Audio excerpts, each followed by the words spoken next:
my I had my children all like I was raising them all by myself, pretty much. It was difficult, and I was sort of a mama bear and a daddy bear at the same time. That's a lot. And I would send my children. So, we live in Colorado. My whole family's in North Dakota. Like we have no family down here still. But I would send my children up there for spring break, half of the Christmas break, Thanksgiving break, and then actually usually like 4 to 6 weeks in the summer. And they would get so that's how they would get their that's how they would make sure that their they got close to grandpa, their uncles, their aunts, the cousins who are all their age, pretty much like my daughter and my brother's daughter, my niece. They're like best friends. I mean, they're like 5 days apart. They've had birthdays together, that sort of thing.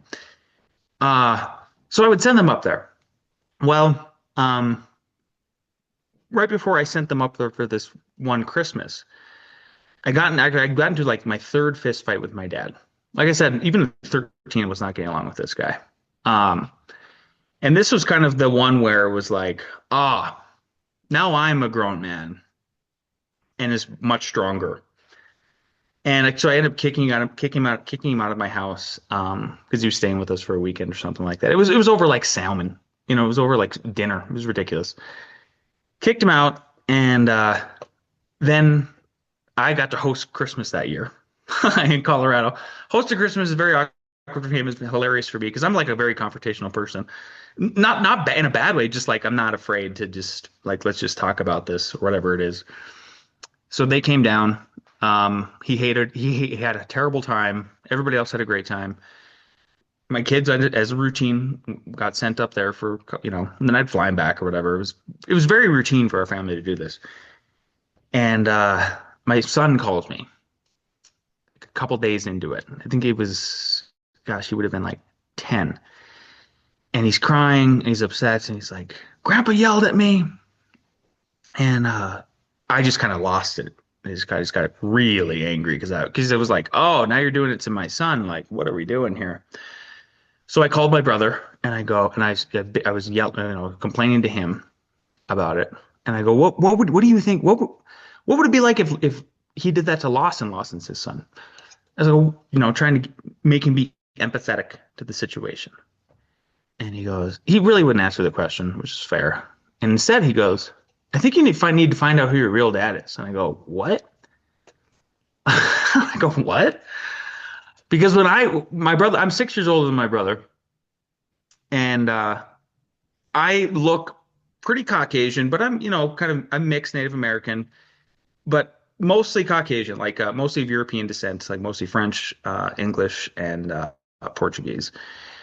And my brother, though, he looks like he walked out of Last of the Mohicans. I mean, like very jet black hair, dark. And our dad, who raised us, is very white, like as white as can be.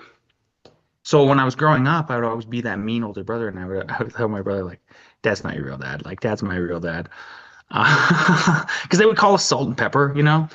Like I was salt, he was pepper. I mean, this was family stuff. So I think it ate at Luke for a long time, obviously. And when Luke was in seventh grade, and I was a freshman in college, Luke was looking through the yearbooks we had the K through 12 school, very, very small. All the yearbooks were still there from when my mom was in high school. He's flipping through it, and he sees this picture of this guy. He's like, what? Like right next to my mom he's like, that looks like Lance. And his wife, which is his high school / even junior high sweetheart, Jen, was like, oh my God, that does. His name is Cesar Pedrosa. And so Luke goes home that night and finds another copy of the yearbook in her closet. And Jen was there that night too. And he opens it up and shows her. My dad was out. My dad was working like in Montana or something. I can't remember like this. He was out of state. Opens it up, shows my mom, and he goes, hey, who's Cesar Pedrosa? Looks just like Lance. She rips up the book. And Luke tells me about this when I come home for Christmas.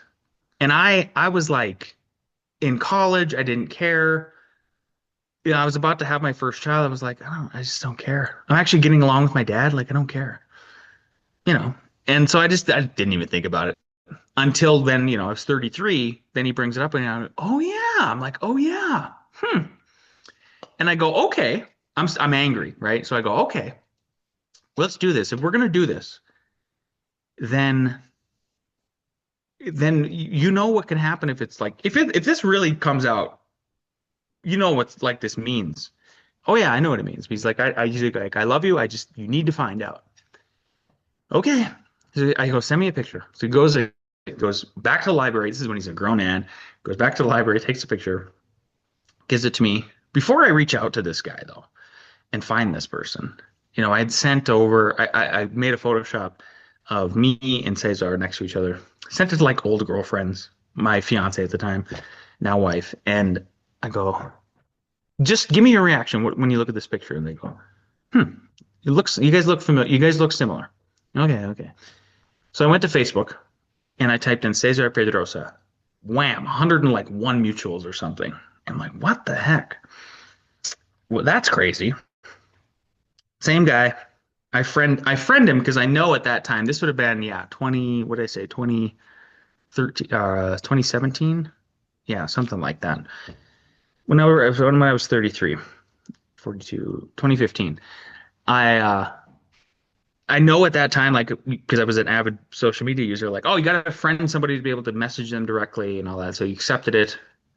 And I messaged him and I told a lie at first. I said, hey, my name is Lance. You went to you went to school with my mother. Her name is her name is Charlotte. And I I'm doing my PhD paper on her. Like I'm not doing a PhD. I don't know why I said that, but I did. And he goes, oh, I don't know, no, Charlotte. I'm like, oh, okay. Hmm. So I thought about it for a few hours and I go, okay, I'm not doing my PhD paper. Here's the deal. Like my mother's name, and I used her actual, like she has a nickname that everybody uses, Beezy, not Charlotte. I don't know why I said Charlotte. And I go, you went to school with her. I showed him the side by side picture, and I go, look, I've never looked at another guy in my whole life and said that's my dad. I just never felt that's me. And I go, I'm not here. I'm well to do. I'm not here for money. I'm just here for the truth. And he goes, when were you born? I told him the numbers. And then he starts doing, you can tell he's typing and doing some math. And he comes back and he goes, huh.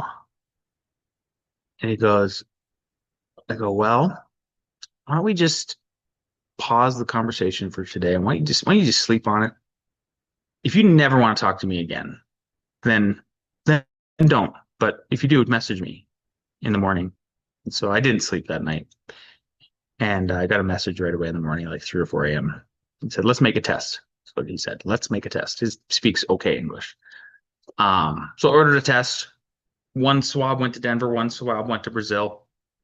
But that's where he was. He was a foreign exchange student for like 6 weeks.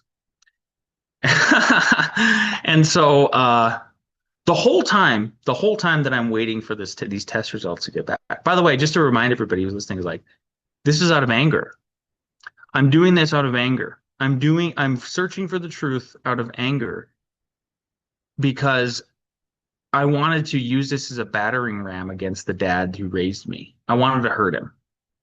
The whole time I just wanted to just wreck him. And so 30 days passes and I get the pet test back and I'm just like increasing the anger. I'm just like just boiling up. It's like, oh, I can't wait. I can't wait.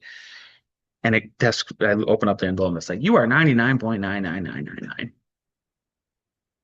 And it was like, what? It was like an out of body experience because I could see the anger lifting out of me.